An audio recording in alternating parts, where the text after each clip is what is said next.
Colonel Maurice Langston was just trying to get home from church. A cop saw a suspicious black man behind the wheel and nearly pulled his weapon. But what came after that traffic stop changed everything.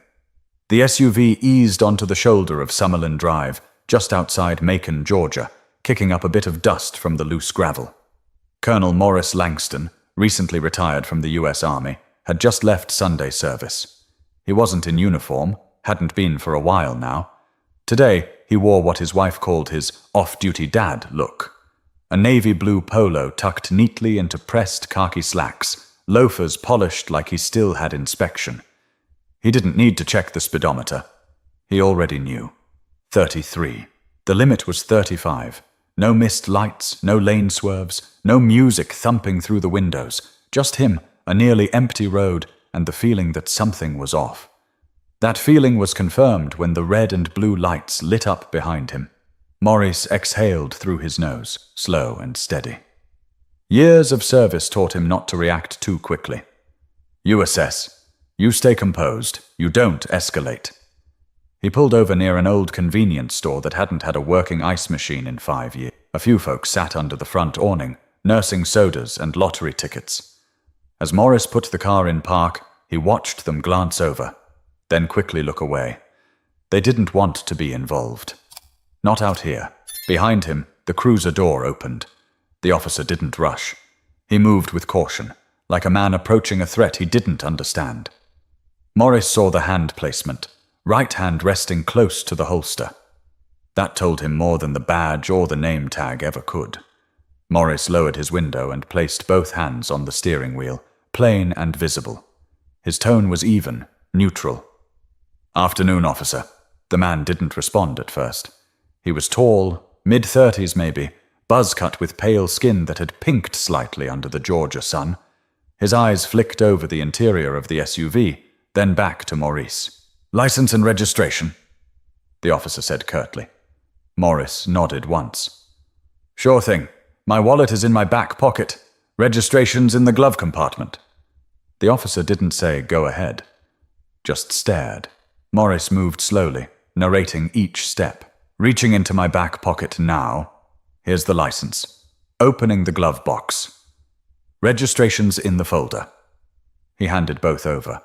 The officer glanced at them, then back at Maurice. This your car? No, Maurice replied. It's my wife's. My name's on the insurance. The officer's stance shifted. His jaw flexed slightly. You got any proof of that? Maurice blinked. Her name's on the registration. Jennifer Langston. Doesn't mean you're not borrowing it without permission. Maurice tilted his head. With respect, officer, I just left church. You can call her if you like. The officer didn't move. He just kept staring. The kind of stare that tried to read more than words could offer. Maurice had seen that look in combat zones, when someone sized you up before deciding whether to trust you. But this wasn't a war zone. This was home. Step out of the vehicle for me, the officer said suddenly. Maurice hesitated. On what grounds? You're being difficult. I'm answering your questions. Calmly. That's up for me to decide. Maurice knew the danger in this moment. How fast things could go wrong, not because of what he'd done, but because of how someone felt. He took a deep breath and reached for the door handle. But just then, the officer's hand twitched near his holster. Maurice froze. Are you going to draw on me for opening my door? The officer didn't respond. His eyes narrowed. The silence thickened. People at the store were watching now, one with a phone held low in their lap, possibly recording. Maurice slowly let go of the handle and raised his hands again. Let's not do something we'll both regret, he said quietly. But before the officer could respond, the low whine of another cruiser broke the tension and backup pulled onto the gravel. The second cruiser rolled up behind the first, its engine purring as the driver's side door opened. Officer Denise Morales stepped out. Mid-40s, short and sharp-featured, her hair pulled into a tight bun. She scanned the scene quickly, noting the tense posture of her colleague and the stillness of the man in the driver's seat. "Trevin?" she called calmly as she walked toward him. "What's going on?" Officer Trevin Doss didn't answer right away. His shoulders were tight, one hand still hovering close to his firearm. He didn't look at her. He just kept his eyes locked on Maurice, who still had both hands up, gripping the top of the steering wheel. "This man's being uncooperative," Doss said finally. "Refusing to exit the vehicle." Morales glanced at Maurice, then back at Doss. "Did he threaten you?" "No," Doss admitted. "But the vehicle doesn't belong to him." Maurice spoke up, keeping his voice measured. "It's my wife's SUV. I offered ID and registration. Officer Doss didn't accept that." Morales stepped a little closer, angling her body to see Maurice's face better. "Sir, can I ask your name?" "Colonel Maurice Langston. Retired. My license is in your partner's hand. If he reads it, he'll see I live 5 minutes from here." The word colonel seemed to hang in the air. Doss squinted, clearly irritated that his authority was being questioned. "We don't need a resume," he muttered. But Morales' eyes flickered. "You said Langston?" she asked. Maurice nodded. "Yes, ma'am." She took a small step back, glanced at the license in Doss's hand. Then her expression shifted, just slightly. Recognition. She had heard that name before, maybe from her cousin, who mentioned a Langston at a fundraiser for returning veterans last fall. Meanwhile, Doss's tone turned sharper. "Sir, I'm not going to tell you again. Step out of the vehicle." Maurice looked at Morales, choosing his words carefully. "Am I being detained, or am I free to go?" Doss stepped forward. "You're not free to do anything until I say so." Morales stepped in between them. "Trevin, we need to talk. Over here. Now." They walked a few steps back toward the cruisers, voices low but firm. From the driver's seat, Maurice could hear none of it, but he watched their body language. Morales looked calm, professional. Doss looked increasingly frustrated. His jaw moved like he was grinding his teeth. Then suddenly, he threw up his hands in exasperation and walked back toward the passenger side of his cruiser. Morales returned alone. "Colonel Langston, I apologize. I think there's been a serious misunderstanding here." "I'd say so," Maurice replied, with a thin smile. "Misunderstanding usually doesn't come with a hand on the gun." "I agree," she said. "But please understand, I just arrived. I can't speak for what happened before I got here. What I can say is that I'll be filing a report. And you're free to go." Maurice reached slowly for the gear shift, then stopped. "Ma'am, I have a question. If I didn't say who I was, if I'd just been Maurice from down the street, would I be on the ground right now?" Morales paused. The silence that followed said more than anything she might have answered. "That's what I thought," Maurice said softly. He pulled onto the road and drove off. The onlookers at the store watched his tail lights disappear. The man with the phone finally stopped recording. No one said a word, but they were thinking the same thing. That man didn't do anything wrong. And it could have gone so much worse. But Maurice didn't drive home in silence, because his phone rang, and the name on the screen told him this wasn't going to stay quiet. Maurice pulled into the driveway, exhaled, and just sat there for a moment. The engine idled low as he watched the afternoon sun cut shadows across the lawn. He wasn't angry, not yet. What he felt was something heavier, a weight behind the ribs. That quiet, familiar knowing that something had almost gone terribly wrong, and there wouldn't have been a rewind button. The screen on his phone was still lit. Missed call, Gregory Polk. He dialed back. Greg answered before the first ring finished. "Maurice, you good?" "Define good," Maurice replied. "You okay, though? I heard something. One of my guys came through the scanner. Said your name came up in a call. With law enforcement." Maurice sighed. "Yeah. Got pulled over by a cop who thought I stole Jen's car." "You're kidding." "I wish." Greg was an old friend. Worked for the Bibb County Commissioner's office now, but they'd known each other since ROTC in college. He had a way of getting news before it hit the airwaves. "You were coming from Zion, right?" "Right. Just turned off Thomaston Road." There was a pause. "Maurice, did Trevin Doss pull you over?" Maurice straightened. "You know him. Everyone does. He's been counseled more times than I can count. He baits people, almost always black men. He's careful, but not smart." Maurice gritted his teeth. He had his hand on his weapon before I even spoke. That doesn't surprise me. Listen, this isn't staying quiet. Morales was there, right? Yeah, she de-escalated it. Handled it right. Greg clicked his tongue. Still, word spreading.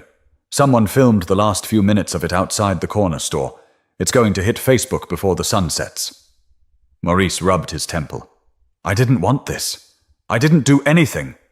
You existing was enough for him to act like you did. There was silence. Greg continued. Come down to my office tomorrow. We need to talk options. And Maurice? Yeah? I don't care how calm you were. That could have gone sideways. I'm glad you're still here, man. That stuck with him. Still here. Like surviving a war zone in your own neighborhood. But Greg was right. The video did hit social media. Fast. Within 2 hours, someone tagged the local news station. Another tagged the police department's Facebook page. Then came the comments. Some folks just wanted to know what happened. Others demanded answers. And a few twisted it around, saying Maurice must have done something to draw that kind of attention. He expected that. What he didn't expect was a call at 6:45 p.m. from someone inside the department. Colonel Langston? Yes. This is Lieutenant Brian Cargill with the Internal Affairs Division. Do you have a moment? Maurice stepped into his home office and closed the door. I do. I want to begin by saying this isn't an official statement request, not yet. But I need to know, do you plan to file a complaint? Maurice hesitated. Not because he wasn't sure what happened. He was crystal clear, but because he knew what it would mean. I haven't decided, he said finally. I understand. We'll be reviewing body cam footage tonight. I'll be in touch. Maurice ended the call and looked out the window, past the driveway, where the SUV now sat parked and still. That car had gotten him home, but it could have been a whole different story. And the town? The town wasn't sleeping this off, because by morning the phone would ring again. But this time, it wouldn't be a friend. It would be a reporter. Jennifer Langston didn't say much when Maurice told her what happened. She listened, arms crossed, leaning against the kitchen counter, her lips pressed into a thin, tight line. When he got to the part about the officer almost drawing his weapon, her hand clenched the edge of the counter so hard her knuckles turned white. I've been driving that car for years, she said, and I've never once been pulled over. Maurice gave a soft nod. That's what I'm saying. Jennifer's voice dropped to a whisper, almost to herself. And if he had drawn on you, she couldn't finish. She just shook her head and stepped out of the room. The next morning, Maurice sat across from Greg in the county building. 3rd floor, corner office that smelled faintly of old paper and burnt coffee. Greg had already pulled up the video. It was grainy, but clear enough. You could see Maurice's calm. You could see the posture of the officer. You could hear the tension, even without subtitles. This is going to light a fire, Greg said. You ready for that? Maurice leaned back in his chair. I didn't ask for this. No, but it's here. The county had already received 3 written complaints from citizens who watched the video. A 4th came from an anonymous staffer at the local high school, someone who knew Jennifer from PTA meetings. The pressure was building, fast. By lunchtime, Police Chief Nolan Crenshaw held a private meeting with department leadership. We're in a bind, he said, standing at the head of the long table in the station's upstairs conference room. We've got a decorated veteran, well known in the community, saying he was profiled. Video's spreading. People are pissed. Captain Rick Doyle folded his arms. We're jumping to conclusions. Trevin says the guy was being evasive. That's textbook behavior for a stolen vehicle. Crenshaw's voice hardened. Evasive? He was going 33 in a 35. A few officers shifted in their chairs. No one met the chief's eyes. We've had this conversation before, Crenshaw said. Too many times. The patterns are there. And frankly, I'm tired of seeing Doss's name in my inbox. Another officer, a younger one named Alan Griggs, cleared his throat. Sir, what do we do next? We're reviewing his body cam. Then we bring in Colonel Langston for an official statement. And if what we see matches what's already out there, we're suspending Doss pending a formal investigation. Captain Doyle let out a small scoff. We're really going to toss one of our own under the bus over a PR mess? Crenshaw glared at him. We're not tossing anyone. We're holding people accountable. There's a difference. Across town, in living rooms and group texts, people were having their own conversations. He's one of the good ones, a woman said during a small group meeting at a church near Vineville Avenue. We've known Maurice for years. He helped fix our fence after that tornado. At a diner, 2 retired vets sat over coffee. One of them leaned in close. You think this would have happened if he was white? His friend didn't answer right away, just stared at the coffee swirling in his mug. And at the high school where Jennifer taught part-time, one of her colleagues, Mr. Keating, social studies, walked up to her in the break room. Hey, Jen, just so you know, I saw the video. I'm really sorry. That shouldn't have happened. Jennifer gave him a small nod. It didn't just happen. Someone made it happen. But as more people started paying attention, the question shifted from, did this happen, to, what are we going to do about it? By midweek, the video had been shared over 30,000 times. Not just in Georgia either. It reached as far as Texas, Ohio, even Oregon. Someone tagged a popular military veteran page, and suddenly Maurice's name was circulating among communities he didn't even know existed. But closer to home, things were more complicated. At a small protest on the courthouse steps, about 50 people showed up. Some held signs. A few wore army green in support of Maurice. A local pastor led a prayer circle. And an older woman named Mrs. Claudine, who remembered Maurice from her son's days in the ROTC, stood on the steps and said loud enough for the reporters to hear, "Some people need to be reminded. Wearing a uniform don't mean you're safe. It just means they hesitate a few seconds longer." That line made it onto the 6 o'clock news. Inside homes, it sparked even deeper conversations. White families who'd known the Langstons for years were asking themselves hard questions. Not because they'd been part of the problem, but because for the first time, they couldn't deny the problem existed. At a kitchen table on Chestnut Lane, a teenager named Travis looked at his mom after watching the news and asked, "Would that cop have pulled me over like that?" His mom hesitated. "No," she admitted. "I don't think he would have. So, why?" "I think," she said slowly, "we need to talk more about that." But not everyone was interested in listening. Online, a few loud voices pushed back. "This is just anti-police propaganda. He should have followed orders. Cops have a right to protect themselves." Maurice saw some of the comments. He didn't reply. Didn't need to. Because the truth didn't require debate. Back at the station, Chief Crenshaw made his move.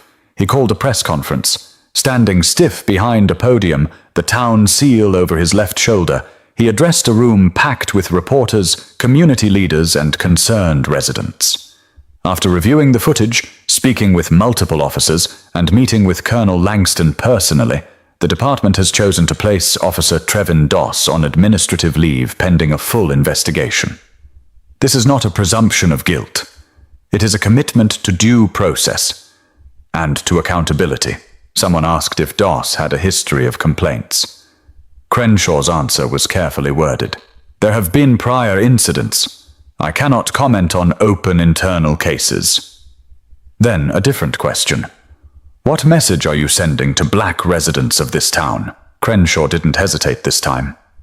That what happened was wrong. That it was preventable. And that it matters. Maurice wasn't there at the press conference. He was at home, watching from the couch. Jennifer sat next to him, holding his hand. "You think they'll do anything real?" she asked. Maurice thought for a moment, then said, "They will now, because people are watching." At the same time, students at the local high school staged a walkout. Not a loud, flashy protest, just hundreds of teenagers standing outside in silence for 10 minutes. 1 minute for every second that passed between Maurice asking, "Am I being detained?" and Doss nearly reaching for his weapon. Photos from the walkout went viral. People started paying attention for a reason bigger than just Maurice. It wasn't just about him anymore. It was about what his moment revealed. The cracks in the system. The quiet ways respect could disappear. The unspoken fear too many people lived with And maybe, just maybe, the possibility that it didn't have to be this way. But even with the world watching, consequences don't come easy, and Maurice still had one more step to take. It was a full week later when Maurice finally walked into town hall, not for a private conversation, but to speak in front of a packed auditorium. The event wasn't a protest. It wasn't even organized by him. It started with a group of local veterans who had quietly called in favors, made flyers, reached out to clergy and school principals. What they wanted wasn't noise. They wanted voices, honest ones. Maurice stood behind a wooden podium that creaked when he leaned forward. He wasn't dressed in anything special, just a button-down and slacks. No ribbons, no medals. He didn't need them. "I wasn't planning to speak tonight," he said, voice low but clear. "But silence didn't keep me safe last Sunday. So here I am." The room held its breath. "I'm not here to destroy a man's life. I'm here because mine could have been taken on the side of a road for no reason at all. Because if someone who served this country for more than 2 decades can be treated like a suspect before a human being, what does that mean for everybody else?" People nodded. Some looked away, blinking back heat behind their eyes. "I've been called sir in war zones by people with rifles aimed at me. And I've been called suspicious by a man trained to serve and protect, right here in my hometown." He paused. "I don't want a parade. I want a change in protocol. I want more than just leave without pay. I want an apology, not just to me, but to every kid in this town who saw that video and thought, if it can happen to him, it can happen to me." A single clap broke out. Then another. Then a ripple of applause filled the room. It wasn't thunderous. It was steady. Like people who weren't just reacting, but agreeing. The mayor, a slim woman in her 60s named Ruth Delgado, took the mic next. "I hear you," she said simply. "I hear all of you." She promised to push for a civilian oversight board. She committed to reviewing department training. She didn't make dramatic promises, but she didn't offer excuses either. Outside town hall, a group of young men who had never met Maurice before approached him. "You said everything we wanted to say," one of them said. Maurice shook his head. "You don't need me to say it. You need to keep saying it." Meanwhile, Officer Trevin Doss was officially suspended. The department confirmed that past complaints, 5 in total, had been quietly dismissed over the last 3 years. Now each one was being reopened. A separate inquiry began to review whether any of those complaints were mishandled. For Doss, the road ahead looked uncertain. For the town, it was more than just one man's misconduct. It was the start of a reckoning. Departments that had gone unchecked for years were finally facing scrutiny. Leaders who once stayed silent found themselves answering questions they never thought they'd hear in public. Some community members resisted, called it overreaction, said the town was fine before all this. But even they couldn't pretend the atmosphere hadn't changed. One afternoon, about 2 weeks later, Jennifer and Maurice went to the grocery store. Near the checkout, a woman they didn't recognize approached them. "I watched your speech," she said. "I don't know what it's like, but I just wanted to say, I'm glad you're still here." Maurice gave a small smile. "So am I." And he meant it. Not because things were perfect now, not because the fight was over, but because something had cracked open and light was starting to get through. But change isn't just about a moment. It's about what you do after. And Maurice wasn't done. Not yet. 1 year later, Maurice stood in front of a different kind of room. This one was quiet, clean, well lit. The classroom at the Macon Police Training Facility didn't have rows of chairs like Town Hall. It had desks, real ones, with notepads, water bottles, and nervous young recruits who'd been up since 5 o'clock a.m. Maurice scanned the faces in front of him. Most were in their 20s. A few older. Black, white, Latino. Some looked eager. Others looked guarded. All of them were watching him. He cleared his throat. My name is Maurice Langston. I'm not here today as a former colonel. I'm not here as the guy from that video. I'm here because I was asked to speak to you about something simple. How you treat people. No one moved. I'm not going to give you a speech about honor or flags or duty, he said. What I'll give you is this.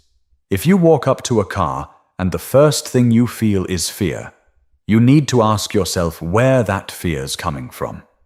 And if the answer's about them, not you, you're not ready for that badge. One of the trainees raised his hand, unsure. Sir, what if someone is a threat? What if hesitation gets us hurt? Maurice nodded. That's real. I won't pretend it's not. But fear and judgment aren't the same thing. Fear keeps you cautious. Judgment makes you dangerous. The instructor, Officer Morales, stood in the back, arms crossed. She gave a small nod. This new program was her idea. After the incident, she pushed for bias and de-escalation training to become mandatory in every academy cycle. Chief Crenshaw approved it without blinking. Maurice continued, walking slowly between the desks. Let me tell you something. That day, I was pulled over for no reason. I was polite. I followed directions. I didn't yell. And still, I saw a man get ready to draw on me. He didn't know me. He didn't care. He saw a black man in a car he thought didn't belong. He stopped near the front of the room. You do that to the wrong person, and somebody ends up dead. And then it's not a training scenario anymore. It's your life, your name, your face on the screen. The silence grew heavy. Then he broke it. But it doesn't have to be that way. You can choose better. Every day, every stop, every interaction, you can choose not to treat people like suspects before they speak. After the session, one of the recruits, a young black man named Deshaun Phelps, caught up to him in the hallway. Sir, can I ask you something? Sure. Deshaun shifted his weight. Why'd you agree to do this, after everything that happened? I don't know if I could walk in here. Maurice looked at him for a long second. Because people like you are in this room.